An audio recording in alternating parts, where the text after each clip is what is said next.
Hey gamers, what's up? Today we're going to count down the top 50 games of all time, starting with number 50 to 41. So let's get started.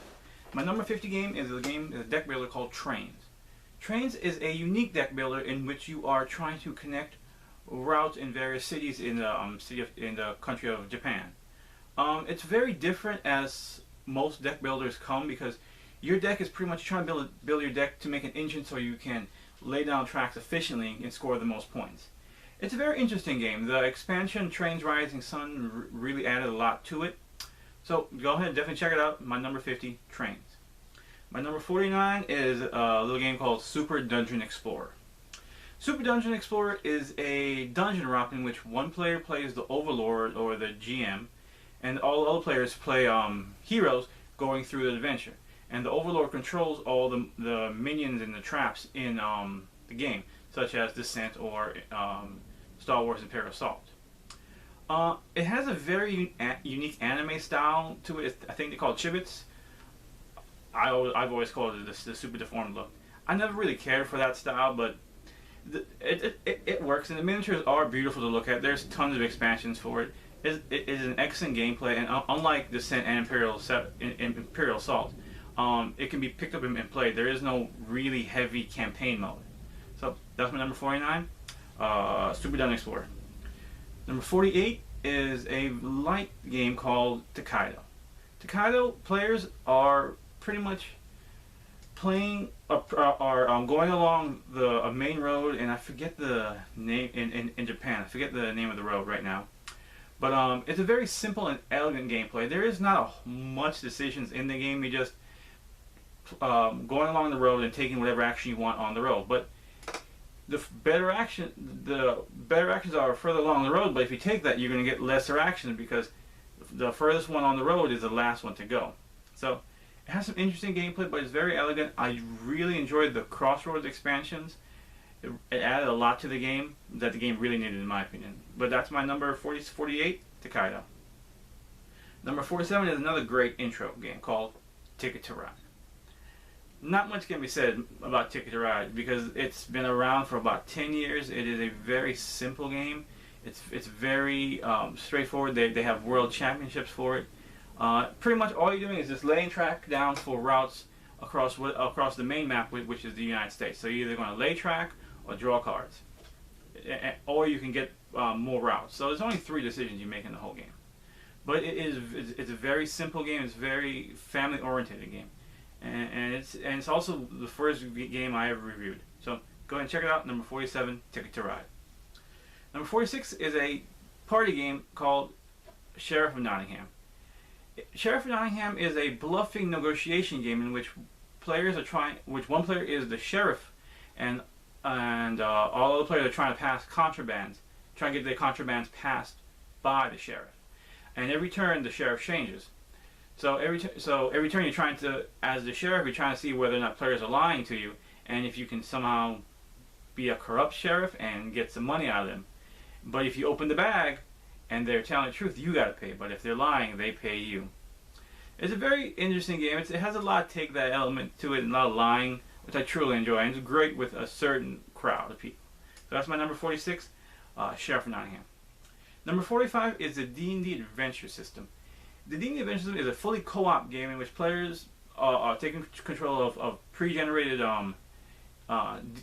D&D heroes, and they go through the various adventures in a co-op game. It's a very light dungeon crawler.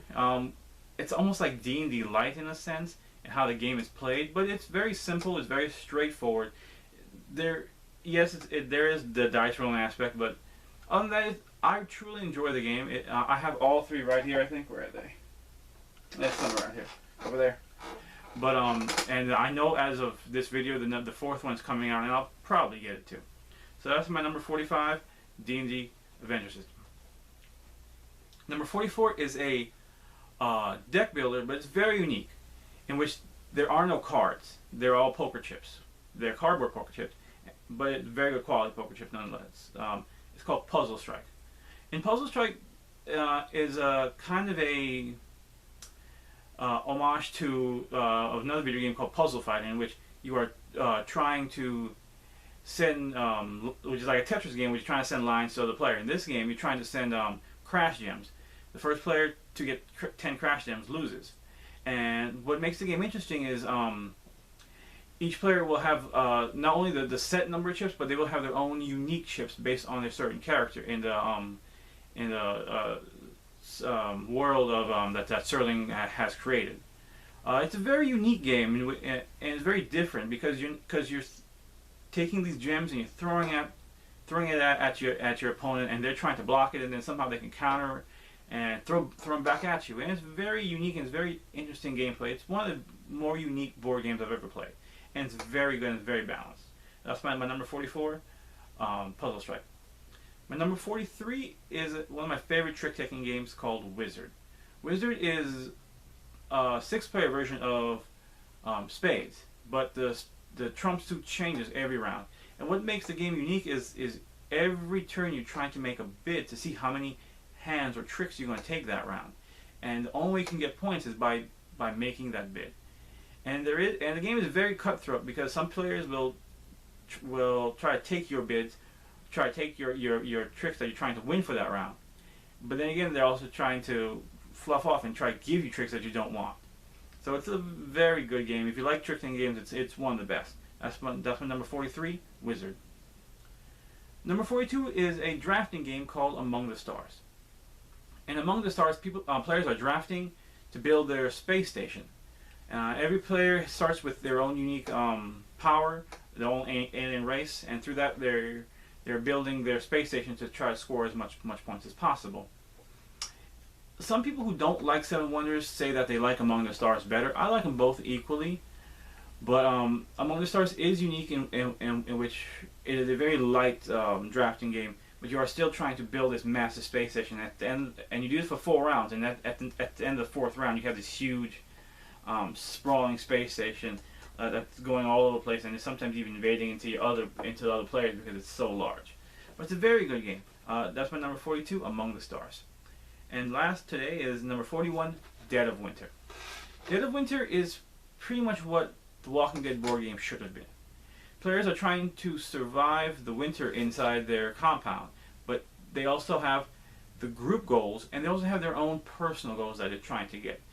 And they're also kind of be a betrayer who have their own agenda. And it's very unique in a sense in which everybody's trying to work for the group, but as well as their own individual goals. And you all have a whole group of characters. Every character is different. Every character is very unique. The Santa, the dog, the sheriff, they're all unique characters. It's very interesting gameplay. It has that one of the most punishing dice I've ever seen in any board game. I've seen one game in which we played in which the game ended in 45 minutes because it was just dead. He rolled, he died. Another character died, spread the infection to another character, and it died. So it was a very short game, a very brutal game, but it was a very excellent game. And that's my number 41, Dead of Winter. Well, thanks for joining me for this countdown of my top 50 games. Come back and check out my next video.